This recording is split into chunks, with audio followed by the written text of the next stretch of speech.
দৃষ্টান্ত, হযরত ওমর ইবনুল খাত্তাব রাদিয়াল্লাহু তাআলা আনহু, মদিনার খলিফা, মক্কার খলিফা, উনি একদিন ফজরের নামাজ পড়ায়া ওনার এক নিয়মিত মুসল্লিকে পায় নাই, যেই মুসল্লির নাম হচ্ছে সুলাইমান ইবনে আবি হাসমা, ওনার এক পায় নাই।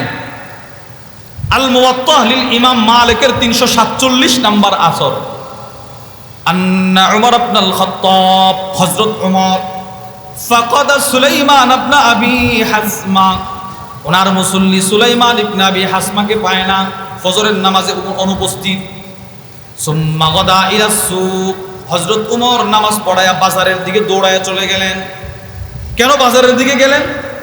মাসকানু সুলাইমান বাইনা সুকি ওয়াল মসজিদিন নববী, যেই লোকটা ফজরের নামাজে আসে নাই তার বাড়ি হচ্ছে বাজার এবং মসজিদে নববীর মাঝখানে।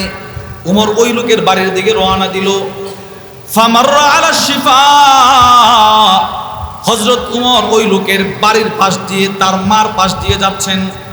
এবার তার মাকে বলতেছে, লাম আরা সুলাইমান ফি সালাতিল ফাজর, কি হলো তোমার সন্তানকে যে আমি ফজর নামাজে পেলাম না, ব্যাপার কি? তোমার ছেলেকে যে ফজরে দেখলাম না, কি ব্যাপার? কি মুনাফিক টুনাফিক হয়ে গেল কিনা? মা বলে, না না খলিফাতুল মুসলিমিন, আমার ছেলে মুনাফিক হয় নাই, তো ফজরে যে গেল না।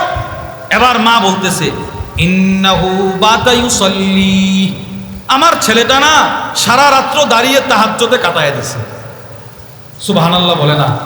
আরে সারা রাত্র দাঁড়ায় কি করছে? তাহাজ্জুদ নামাজ পড়ছে। তো ওমর বললেন, তো ফজরে গেল না কেন? সে সারা রাত্র তাহাজ্জুদ পড়ার পর শরীরে ক্লান্ত চলে আসছে, ক্লান্ত হয়ে গেছে, সে মনে করছিল একটু ঘুমাই, এরপরে ওইটা ফজর পড়ব। ফাগারাবাত আইনা, তার দুই চোখে ঘুম চলে আসছে, সে আর ফজরে যাইতে পারে না। তখন হযরত ওমর একটা বক্তব্য দিয়েছিল, বক্তব্যটা শুনেন, যদি পারেন লিখে রাখবেন ঘরে। হযরত ওমর তখন বলেছিল, লা আন আশহাদা সালাতাস সুবহি ফিল জামাআ আহাব্বু ইলাইয়া মিন আন আকুমা লাইলা, শোনো, ফজরের নামাজ জামাতের সাথে পড়তে পারা আমি উমরের কাছে সারা রাত্র দাঁড়িয়ে তাহাজ্জুদ পড়ার চাইতে কোটি গুণ বেশি শ্রেষ্ঠ। ফজরের নামাজ জামাতের সাথে পড়তে পারা, উমর বলতেছেন, আমি উমরের কাছে সারা রাত্রে তাহাজ্জুদের দাম এত বেশি না, ফজরের নামাজটা যদি জামাতের সাথে পড়তে পারো এটার দাম যত বেশি। এবার বলেন ফজরের দাম কত? আমার জিন্দেগির এক এক ফজর কত দামি ছিল।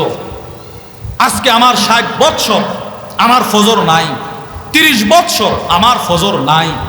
আমি কি দামি জিনিসটাকে ছেড়ে দিলাম, কি দামি জিনিসটা থেকে আমি সামান্য একটু আরামের ঘুমে রয়ে গেলাম।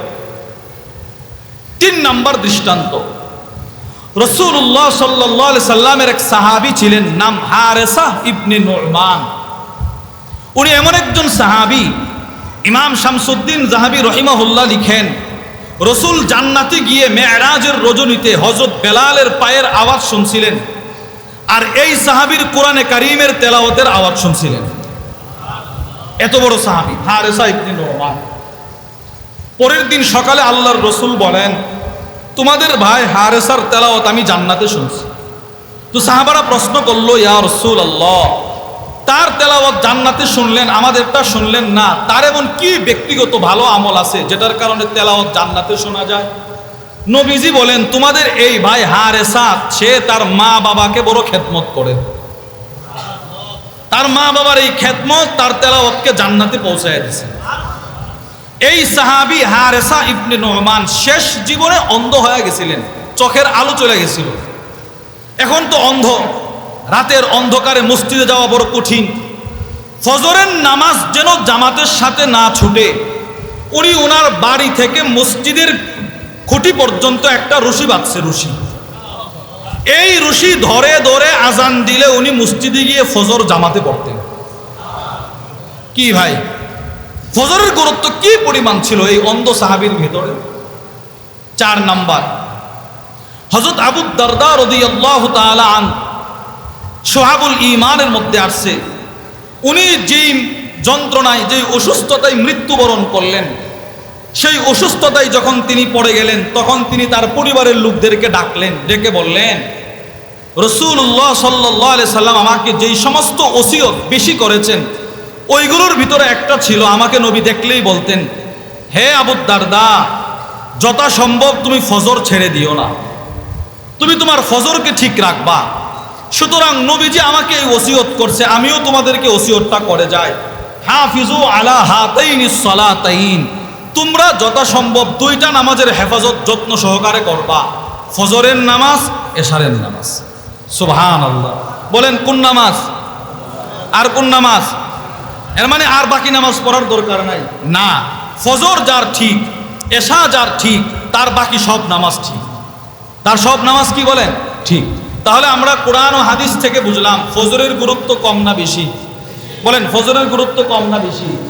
এবার শোনেন, প্রত্যেকটা নামাজের কিছু ভূমিকা আছে, ভূমিকা। জোহরের নামাজেরও ভূমিকা আছে। প্রথমে আমরা জোহরের আজান দিলেই বুঝি এখন জোহরের সময়, আসরের আজান দিলেই বুঝি এখন আসরের সময়, ফজরের আজান দিলে বুঝি আমরা ফজরের সময়। এরপরে আমরা কি করি? উজু করি, উজু। তাহলে এক নাম্বার ভূমিকা আজান। বলেন এক নাম্বার ভূমিকা কি?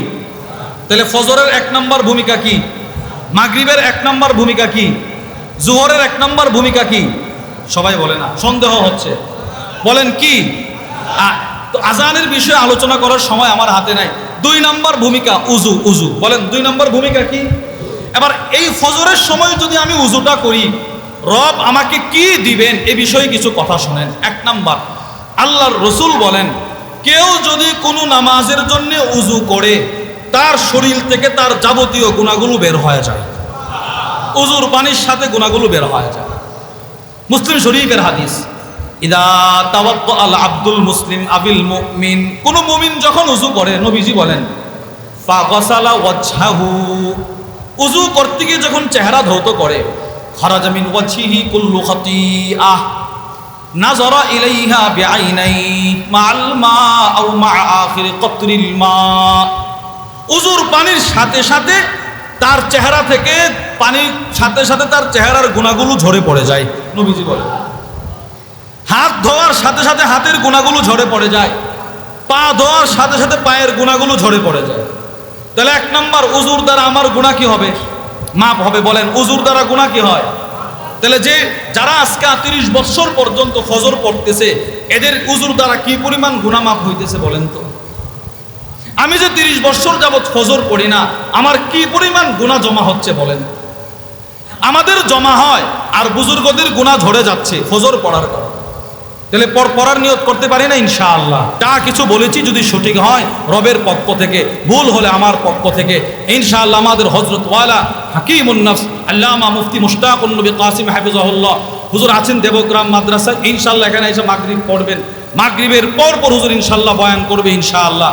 আমরা যারা এখনো এদিক সেদিক ঘোরাফেরা করছি, উজু করে আমরা মসজিদে সব বন্দী হয়ে বসে যাই ইনশাআল্লাহ।